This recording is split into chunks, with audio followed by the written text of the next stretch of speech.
Assalamualaikum warahmatullahi wabarakatuh. Selamat pagi anak-anakku yang sholih dan sholihah kelas 5 Ahmad Yasin. Alhamdulillahirrabbilalamin. Hari ini hari Senin tanggal 20 Juli tahun 2020. Ibu harapkan kalian semua yang ada di rumah selalu dalam keadaan sehat walafiat. Baik anak-anakku, hari ini adalah awal pertama pembelajaran kita di kelas 5.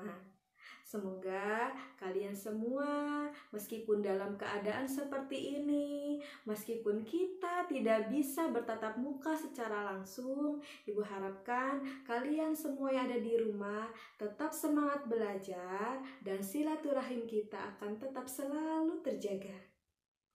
Anak-anakku, sebelumnya Ibu ucapkan banyak terima kasih kepada ayah dan bunda dan ananda semua yang sudah mengambil buku paket di sekolah kemarin. Anak-anakku, hari ini kita akan belajar tematik ya. Baik, tolong siapkan buku pena 5A-nya dan buku tulisnya. Jika sudah siap, maka yuk kita mulai pembelajaran hari ini. Anak-anakku, baik, buku pena 5A yang sudah kalian pegang. Nah, di sini ada 3 tema. Hari ini kita akan mempelajari di tema 1 tentang organ gerak hewan dan manusia. Sudah? Nah, jika sudah, agar pembelajaran kita hari ini lebih jelas lagi, Ibu minta kalian simak video berikut ini dengan baik, dengan seksama, ya? Silakan. Halo teman-teman, kita jumpa lagi di channel Pojok Kelas. Hari ini kita akan membahas tentang alat gerak aktif dan pasif dari tema 1, subtema 1, organ gerak hewan untuk kelas 5 SD Mupel IPA. Lihatlah gambar-gambar tersebut, ada rusa, burung, kupu-kupu, dan yang lainnya. Apakah hewan-hewan tersebut dapat bergerak? Dan juga anggota badan mana yang bergerak? Hewan yang pertama adalah rusa. Rusa contoh geraknya adalah dapat berjalan dan melompat. Anggota badan yang digerakkan ketika mereka berjalan atau melompat adalah kaki. Dapatkah teman-teman menyebutkan contoh gerak lain yang dapat rusa lakukan dengan anggota badannya? Hewan yang kedua adalah burung. Contoh geraknya adalah terbang dan juga berjalan. Anggota badan yang digerakkan ketika terbang adalah sayapnya, dan ketika berjalan yang bergerak adalah kakinya. Selain terbang dan berjalan, dapatkah teman-teman menyebutkan contoh gerak lain yang dapat burung lakukan? Hewan yang ketiga adalah kuda. Kuda dapat berjalan, berlari, dan juga melompat. Anggota badan yang digerakkan adalah kakinya.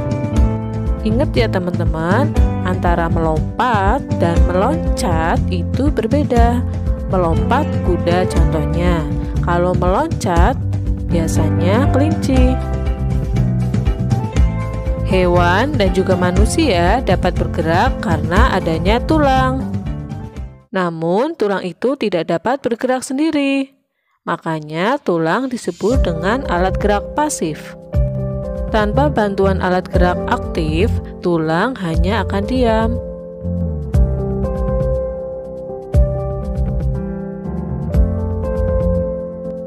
Alat gerak aktif yang dimaksudkan adalah otot.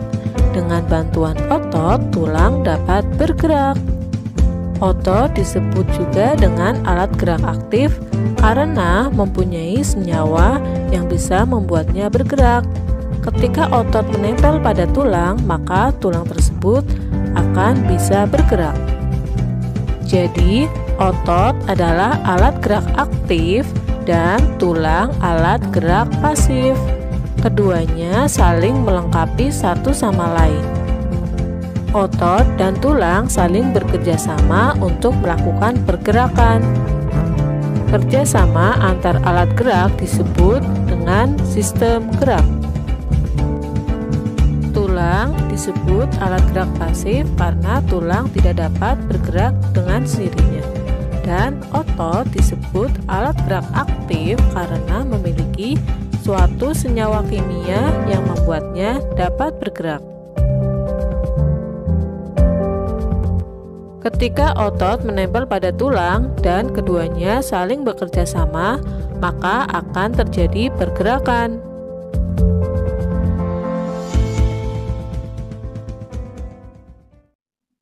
Nah, bagaimana videonya anak-anak? Mudah-mudahan sudah jelas ya. Nah, kalau sudah, di sini Ibu akan ulas sedikit. Coba buka Bu Pena halaman 3-nya. Halaman 3. Kalau sudah, nih ya, di sini ada sebuah gambar. Ibu mau tanya, apa sih alat gerak aktif? Ingat, alat gerak pasif apa? Betul sekali. Alat gerak aktif yaitu otot. Alat gerak pasif adalah tulang. Jika tulang dan otot ini saling bekerja sama, maka disebut dengan sistem alat gerak. Jangan sampai terbalik ya. Selanjutnya, coba dibuka halaman 7. Nah, di sini menjelaskan fungsi dari alat gerak tersebut. Kalau manusia, alat geraknya sudah pasti ya, untuk berjalan, berlari, melompat, banyak sekali ya.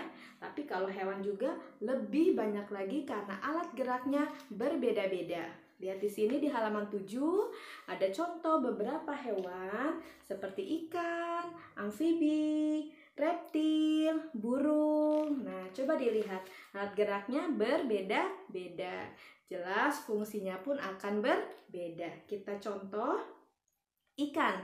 Ikan itu alat geraknya adalah sirip dan ekor. Fungsinya untuk berenang. Beda lagi dengan burung. Burung itu alat geraknya ada sayap dan kaki. Sayap digunakan untuk ketika burung itu terbang, dan kaki ketika dia berjalan di tanah, di dahan atau di ranting.